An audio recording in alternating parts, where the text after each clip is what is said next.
Once, while Jesus was standing beside the lake of Gennesaret, and the crowd was pressing in on him to hear the word of God, he saw two boats there at the shore of the lake. The fishermen had gone out of them and were washing their nets. He got into one of the boats, the one belonging to Simon, and asked him to put out a little way from the water. Then he sat down and taught the crowds about the boat. When he had finished speaking, he said to Simon, "Put out into the deep water and let down your nets for a catch."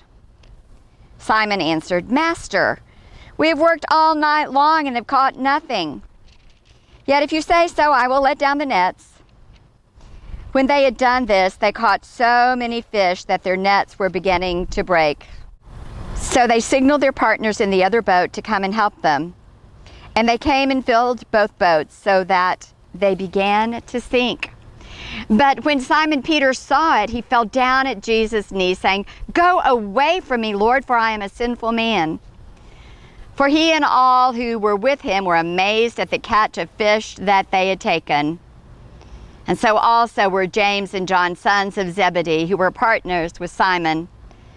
Then Jesus said to Simon, "Do not be afraid. From now on, you will be catching people."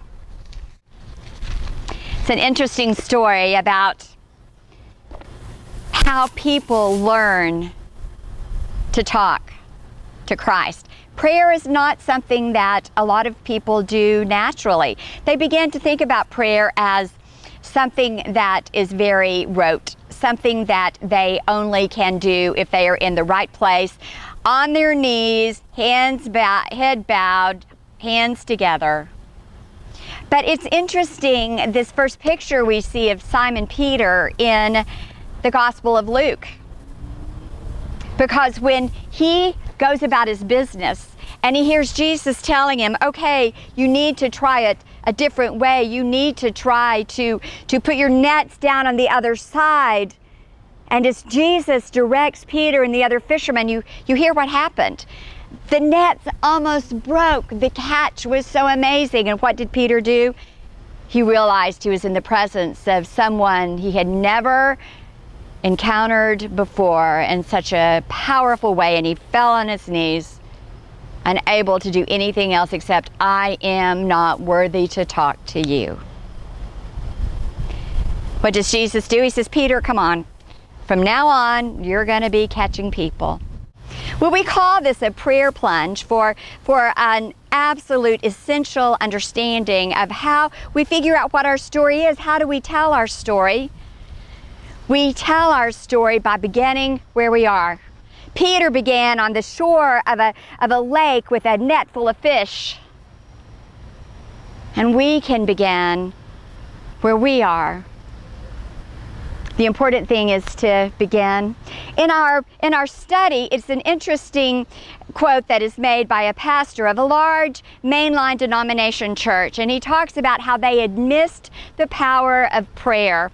They'd become very involved in things like strategic planning and how they were going to do different things, and they had everything mapped out, but the one thing they had forgotten was to pray.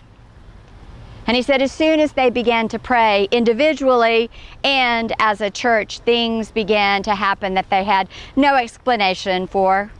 It was like Jesus was saying to that church, put your nets on this side of your mission field and let's see what I can do. This week, one of the things that you will be doing is a prayer walk. And on our prayer walk, that's when we often find Jesus. This labyrinth is a great place to do that, where we can stop, we can concentrate, we can listen. And while you're doing your prayer walk, you're learning how to tell your story. Where have you met Jesus? What has that looked like in your life? That as your story is unfolding in front of you, there are going to be times when that intersection of Jesus and the nets happen in your life. Be looking for that as we continue to learn how to unbind our heart and to tell our stories. Have a great week.